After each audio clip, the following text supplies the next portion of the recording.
Hey, shalom YouTube, it's the Mad Celt. Just a little quick update on doing the things. So I figured I'd show you what we've been up to as of late.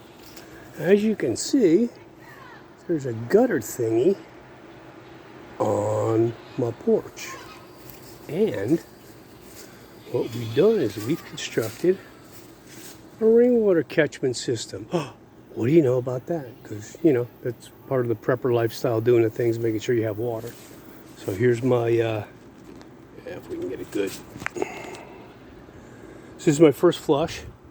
That opens up, just turns. Water comes out of it.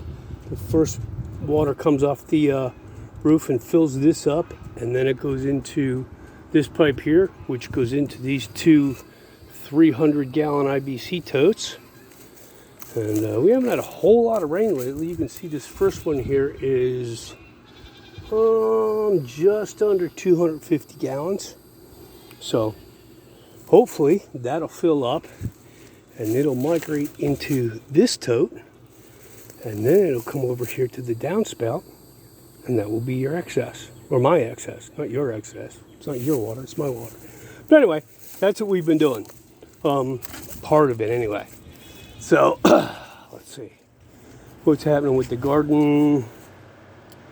Garden is going. Look at those peppers. Big yummy peppers, yes. And we've got the last of the radishes here. These are going to go to seed on us. We've got tomatoes. The tomatoes are coming in really small. I forgot that Oklahoma is 11 feet from the sun. So, issue I've been having with my tomatoes and my cucumbers is that the leaves just kind of curl up here. Maybe you can see that. All the research I've done says that it's from heat stress because it's been in the 90s. And so what I've been doing is I've been moving these from the garden after they get sun in onto the porch. And it seems to be helping, but we're getting tomatoes. See, there's some tomatoes in there. And we're getting potatoes. Should be a decent crop of potatoes. We've got green beans. And I just pulled all the ripe green beans off it today. Let's see, what else do we have? Spinach. The spinach is looking a little sad, but again, it doesn't really like heat. So what are you going to do? Peas. We're getting peas. Look at that. Peas are coming in. And cukes. I pulled two really nice cukes off it today. I'm going to make some quick pickles later in the week. Hopefully if I get another decent sized cucumber. Again, the problem with this is that first thing in the morning it looks beautiful. And then by 11, 12 o'clock it looks like it's dead. And then I pour more water on it because I water first thing in the morning. Pour more water on it, and then by 3 in the afternoon it sort of looks like this. So, yeah. So anyway. That's what we've been doing with the garden. So cleaning the porch up today, doing stuff. So yeah, just getting things done, little by little. What else do we do? Helped a brother of ours this weekend who's putting his cabin up. We went and framed up one of his 40-foot walls, and that was neat because I learned how to do wall framing the right way. As my son pointed out to me, I already knew how to do it the wrong way, so now I know how to do it the right way. Yeah, so that was pretty cool. Went over to the den, over to the land, and picked about a quart of blackberries. We have wild blackberries all over the place.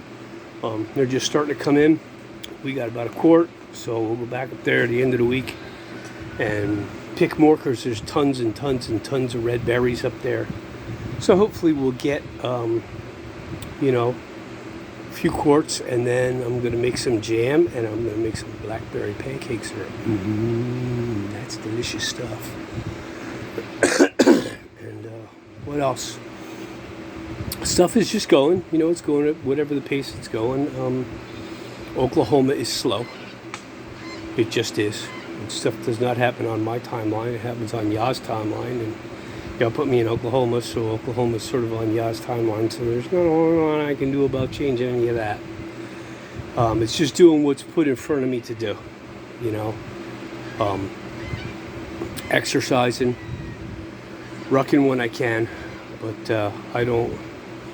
COPD and chronic eczema from the sun, rucking in the heat, 90-degree temperatures does not work really well for me.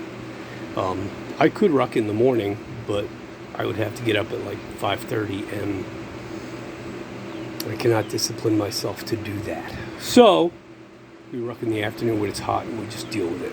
So, what else is going on? That's about it. You know, got another year older. Not gonna tell you how old, but I'm pretty freaking old. I'm still the oldest guy in camp. I'm still older than everybody. I'm still a little bit older than PJ, and I'm the only person who's not allowed to call Sister Kate Mother Kate because I'm older than her.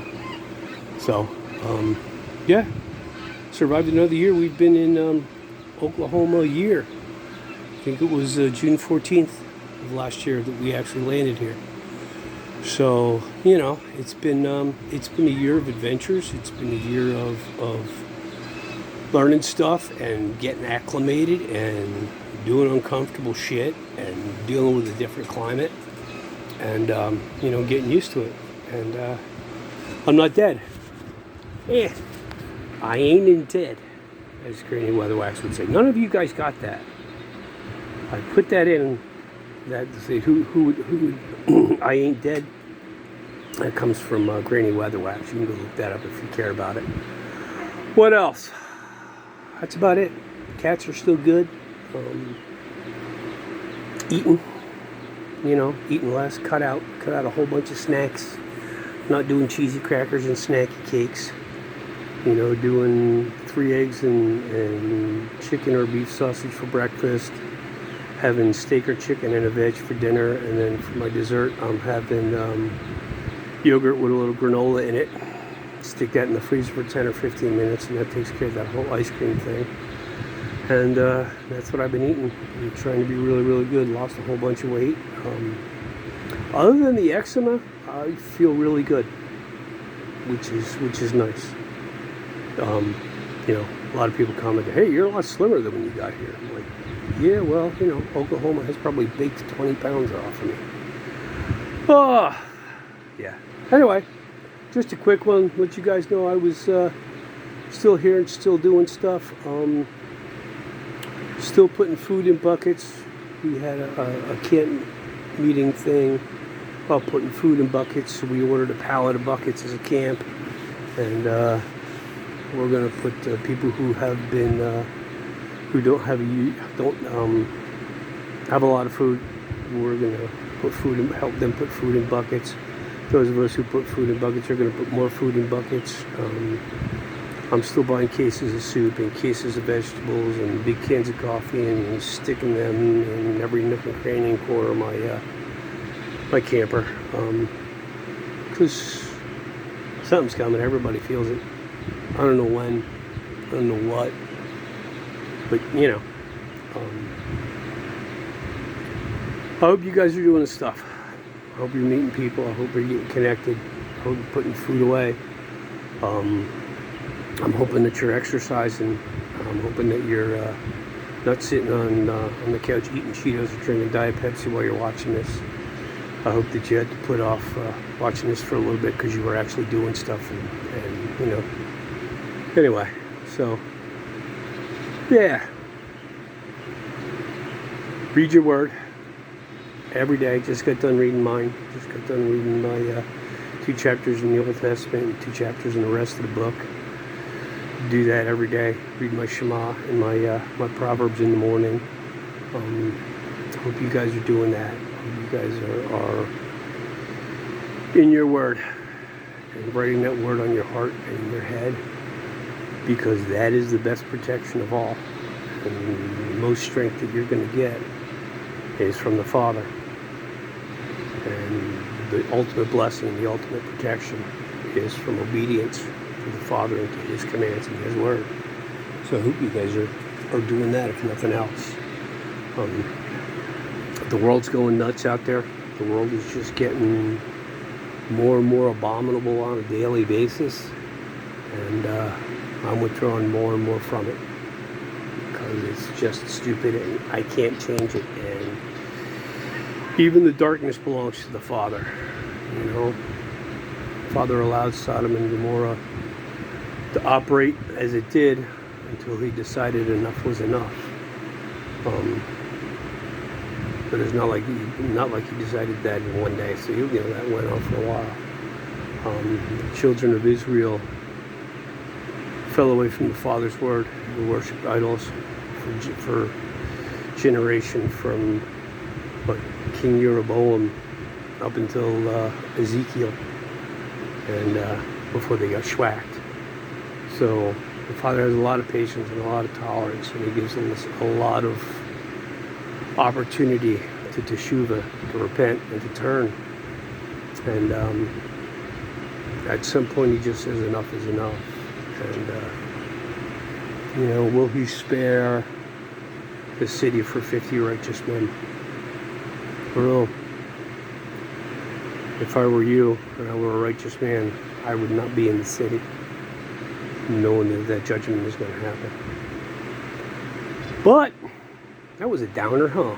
But other than that, life is good. It's a beautiful sky. I got air conditioning. I got plenty of food. I got a host of brothers and sisters. I have fellowship. I have my word. I have stuff to do. I have a purpose.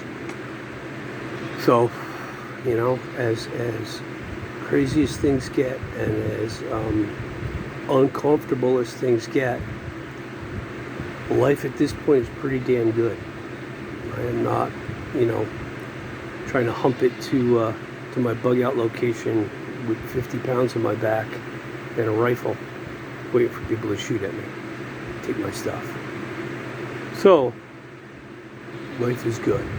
We can get all wrapped around the axles about all the other stuff that's going out there in the world. Get wrapped around the axles on what's going on in your house, what's going on with your family and your friends. I had neat conversations with my kids. Told them I loved them, told them they were important. They told me that they loved me and that I was important. See my brothers all the time, tell them I love them, tell them that, they tell me they love me.